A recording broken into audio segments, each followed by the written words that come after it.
मला खरं सांगायचं तर आई नाहीये पण बाप आहे. आपण खूपदा बघितलं की आई दोन्ही कर्तव्य निभावते, पण माझ्या बाबतीत जरा उलट आहे.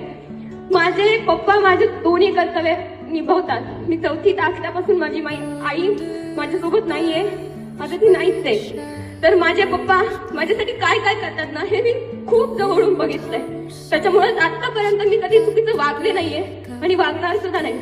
आणि मला खरंच वाटतं की आज हा जो कार्यक्रम झालाय ना, इथे जितके पण विद्यार्थी उपस्थित आहेत, इतक्या विद्यार्थ्यांपैकी आज थोड्याफार कालावधीसाठी का होईना कोणीच वाईट मार्गावर जाणार नाही. कारण आज हा जो कार्यक्रम झालाय ना, तो खरंच खूप चांगला आहे. मी तर म्हणते पहिली 10-15 मिनिटं मी जरा शांत होते, त्याच्यानंतर माझ्या डोळ्यातून जे अश्रू निघत होते ते थांबतच नव्हते. कारण सर जे काय बोलत होते ते एक्झॅक्टली तसंच झालंय माझ्यासोबत. माझे पप्पा टेलरिंगचं काम करतात, आमचे दुकान आहे 2 टेलरिंगचे.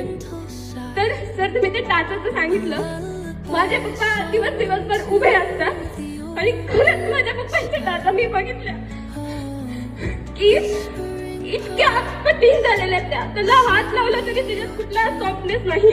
आणि माझ्या पाय बसते, माझ्या पायाला एक सुद्धा स्क्रॅच नाहीये.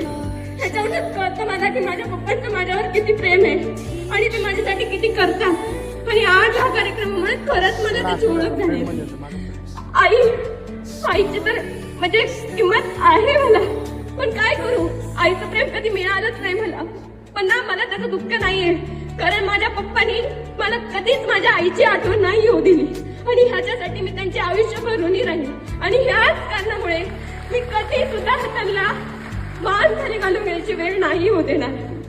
भले मी शिकेल नाही शिकेल, आय डोंट नो की फ्युचर मध्ये माझं काय होणार आहे. कोणी सांगितलंय की उद्या काय होणार आहे तुमच्यासोबत, पण स्वतःहून कधीच मी स्वतःच्या पायावरती कुऱ्हाड नाही मारून घेणार आणि माझ्या पप्पांना कधीच मान खाली नाही घालून देणार. माझी आज ओळख सचिन बोराडे यांची मुलगी म्हणून आमच्या गावात आहे, बोराड्याची मुलगी म्हणून. पण मला विश्वास आहे की वैष्णवी ही बोराड्यांची मुलगी आहे अशी ओळख मी नक्की निर्माण करेन. आणि मला शिक्षणाची आवड आहे, मला बोलण्याची आवड आहे आणि याचाच माझ्या पप्पांना खूप अभिमान आहे. माझे पप्पा मला म्हणतात की म्हणजे मी मराठी मीडियमची स्टुडंट आहे, सो मला इथं आल्यानंतर काही कळत नव्हतं. तुम्ही पप्पा मध्ये खूप रडले की पप्पा काय आहे मला कळत नाही, मला खूप विचित्र फिलिंग येते, सगळे माझ्यापेक्षा खूप चांगले. तर माझे पप्पा मला म्हणले की जगात कोणी कसंही असू दे पण तू माझी टॉपर आहे. तेव्हा मला इतका विश्वास भेटला की मला असं वाटलं, या